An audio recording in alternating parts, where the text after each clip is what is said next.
The LA Kings are one of the best teams in the NHL since the All-Star break. 11-2-2 is the record. The points percentage is somewhere around 800, and it is second in the NHL over that span.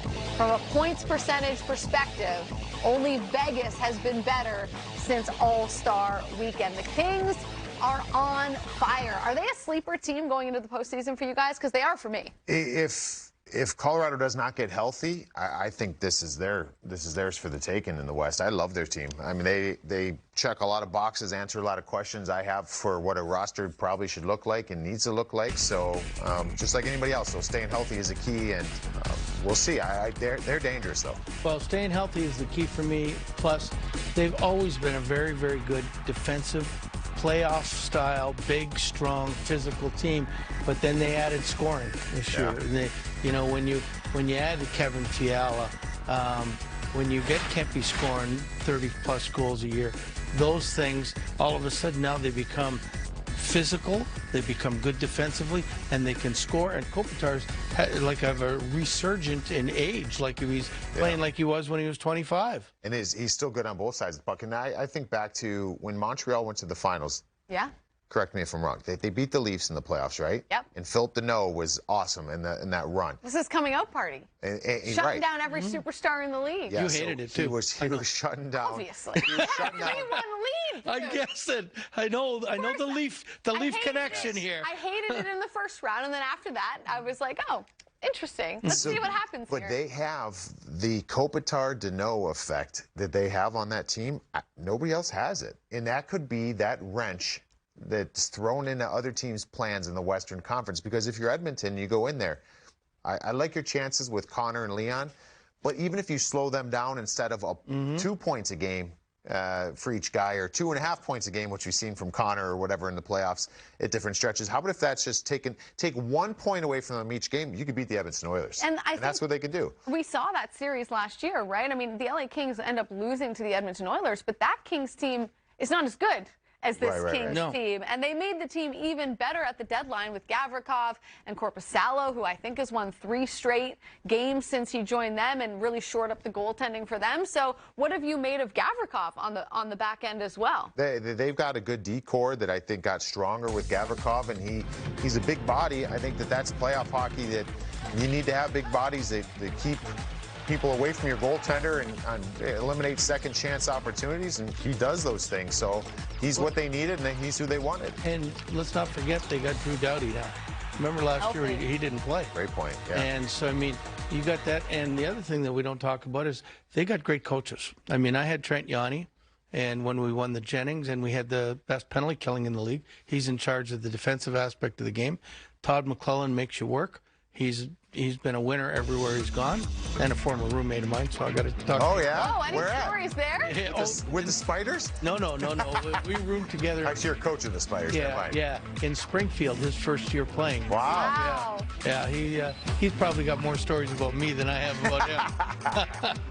But 2 great coaches that I know of, so, I mean, they push the right buttons all the time. Well, Todd has one of my favorite quotes of the year when I was out doing a game for TNT with the Kings, and it was, early on in the year we were playing to score, and now we're playing to win. And I feel like that's such a mentality shift that you have to have in the postseason. Points are nice, goals are nice, but if you're playing to score, then you're not going to do other areas of the game well. And I think the fact that the Kings have had that mindset since, I mean, that game might have been like in November that Todd McClellan said that. If that's been their mindset and it continues to be in the postseason, like, this is a team that could be very scary, especially if they get goaltending. Let's take a look at some of the defensive numbers, because the defensive side of the game, and that's what we talk about. We talk about matchups. We talk about limiting the likes of Connor McDavid and Leon Draisaitl. I mean, you look at cycle chances against per game, or per game for them is 7th. Expected goals against, 2nd. Slot shots, allowed per game, second over that span.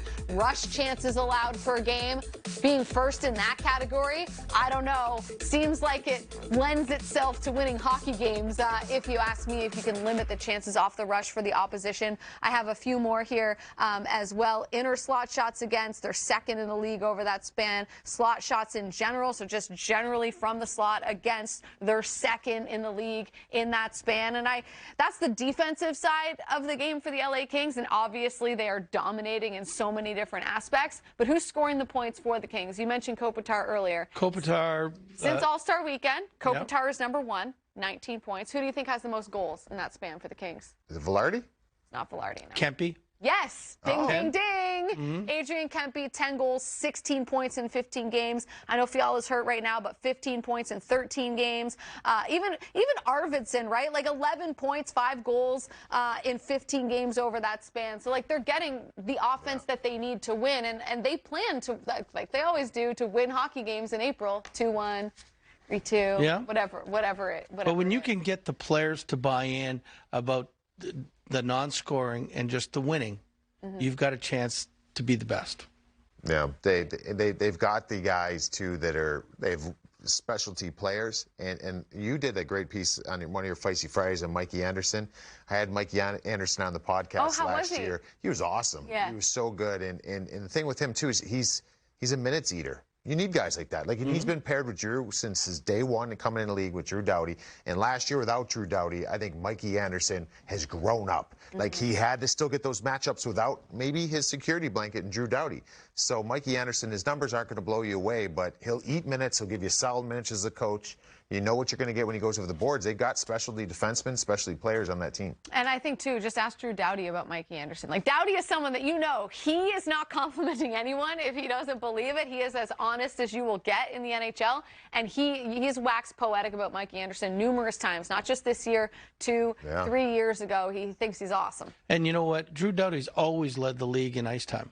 So this year his ice time is down a bit. And when his ice time is down, that means the other guys are better around him. And so you're getting a fresher Drew Doughty every night than a guy that's playing 28 to 31 minutes a night. All right, well, 11-2-2 since All-Star Weekend are the LA Kings, as Bruce Boudreau noted during the break. Wow, just 2 losses in 15 games. It's pretty good. All I'm saying is don't sleep on LA. They are going to be a tough out come April.